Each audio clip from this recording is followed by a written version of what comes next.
अगर आप कम से कम अपनी नींद के आधे हिस्से के लिए भी ये सचेतन कर पाते हैं तो आप शायद बिना सपनों की नींद पा सकते हैं, जो एक अच्छी बात है।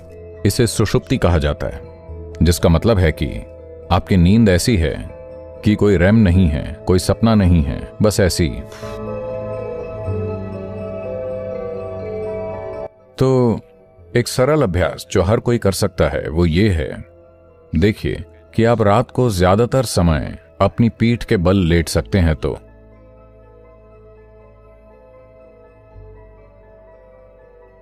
सरल है।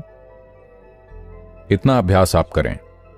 साधना के साथ अगर आप पर्याप्त योग साधना कर रहे हैं तो धीरे धीरे ये आप कर पाएंगे। हो सकता है कि हर कोई पूरी रात अपनी पीठ पर सीधा नहीं लेट पाए, लेकिन मेरी राय में आपको पूरी रात नहीं सोना चाहिए। सूर्यास्त से सूर्योदय तक 12 घंटे होते हैं। इसका 1/3 ठीक है, थोड़ा ज्यादा भी ठीक है, लेकिन पूरी रात नहीं। अगर आप जरूरी साधना कर रहे हैं और पीठ के बल लेटते हैं तो आप देखेंगे कि वास्तविक समस्या तकिया है और शायद आपका नितंब। 2 भार, एक यहां एक वहां। तो अगर तकिया समस्या खड़ी कर रहा है तो इसे कम करें, देखेंगे क्या आप इससे छुटकारा पा सकते हैं। वो सबसे अच्छा होगा। आपके शरीर के आकार के बारे में आपको बस इतना करना है कि अपने शरीर के आकार के हिसाब से अपने पैरों के कोण को एडजस्ट करना है। अगर आप अपने पैरों के कोण को ठीक रखते हैं, The enhancement of body in certain ways that is naturally there will be adjusted and you can sleep on your back. तो शरीर में प्राकृतिक रूप से मौजूद कुछ चीजें ठीक हो जाएंगी और आप पीठ के बल सो पाएंगे। अगर आप कम से कम अपनी नींद के आधे हिस्से के लिए भी ये सचेतन कर पाते हैं तो आप शायद बिना सपनों की नींद पा सकते हैं, जो एक अच्छी बात है। इसे सुषुप्ति कहा जाता है, जिसका मतलब है कि आपकी नींद ऐसी है कि कोई रैम नहीं है, कोई सपना नहीं है, बस ऐसी। हर दिन आप ऐसे नहीं सो सकते।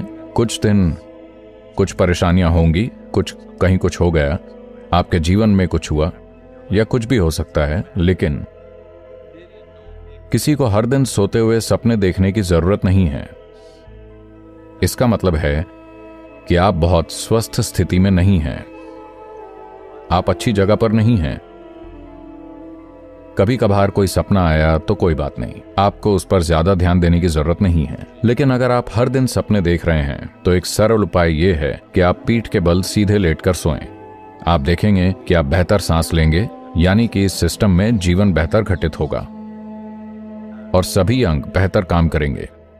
और यह भी सुनिश्चित करें कि अगर आप अनावश्यक सपनों की परेशानियां नहीं चाहते हैं तो आपको सोने से कम 4 घंटे पहले खाना खा लेना चाहिए। कम से कम 5 से 6 घंटे अच्छा रहेगा, यानी सोने से पहले आप लगभग भूखे हैं। आप बस 1 गिलास पानी पिएं और सो जाएं। Wow, you will wake up early in the morning. वाह, आप सुबह जल्दी उठेंगे। कोई सपने नहीं, बस सोएं और जागें। तो रात को सोने से पहले आपको कुछ चीजों का ध्यान रखना चाहिए। आप में से कितने लोग किसी दिन सुबह उठने के बाद बेवजह बहुत बुरा महसूस करते हैं? बिल्कुल बेवजह। अगर साल में कम से कम 2-3 बार भी ऐसा हो रहा है, अगर ऐसा है तो आपको सोने से पहले कुछ चीजें करनी चाहिए। यह बहुत ही महत्वपूर्ण है, क्योंकि आपको समझना चाहिए कि आप नींद में कई नकारात्मक चीजों या सकारात्मक चीजों को बढ़ा सकते हैं। आप नींद में सुखदता या अप्रियता को बहुत कुशलता से बिना रुकावट के बढ़ा सकते हैं। आप दिन में भी उन्हें बढ़ा सकते हैं, पर कई रुकावटें होंगी, वो बहुत कुशलता से नहीं होता। पर अगर आप किसी निश्चित तरह से सोने जाते हैं और सुबह बहुत बुरा महसूस करते हुए उठते हैं बिल्कुल बेवजह, तो मतलब आप रात में बहुत कुशलता से चीजों को सेते हैं, खराब अंडों को। बात सिर्फ मानसिक अशांति की नहीं है, ये समय के साथ बड़ी शारीरिक समस्याएं पैदा कर सकता है। ये महत्वपूर्ण है कि आप इन चीजों को अपने जीवन से हटाएं।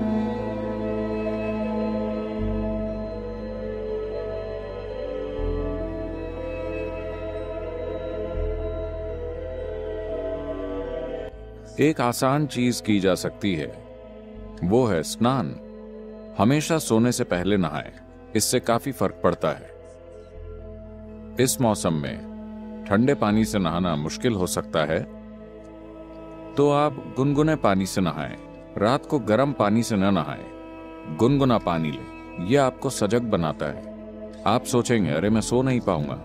कोई फर्क नहीं पड़ता। आप 15-20 मिनट या आधे घंटे बाद सोएंगे, मगर नींद बेहतर आएगी, क्योंकि इससे कुछ चीजें हट जाएंगी। जब आप नहाते हैं, तब सिर्फ त्वचा की गंदगी नहीं हटती।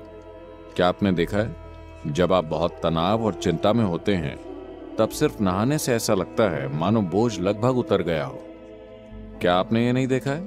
तो ये सिर्फ त्वचा की सफाई नहीं है। पानी के शरीर पर गिरने से बहुत सारी चीजें होती हैं। स्नान एक बहुत बुनियादी भूत शुद्धि है, क्योंकि आपका शरीर 70% से अधिक पानी है।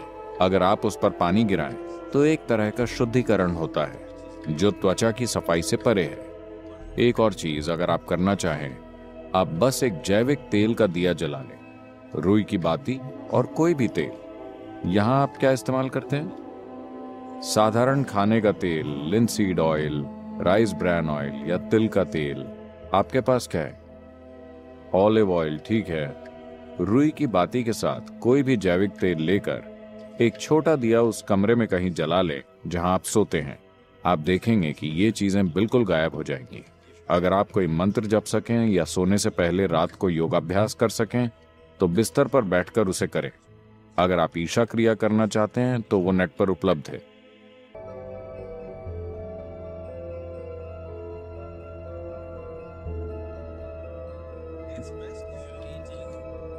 अगर आप मांस और वैसा भोजन करते हैं, तो उसे सोने से कम 3 से 4 घंटे पहले खाएं, ताकि पाचन पूरा हो जाए।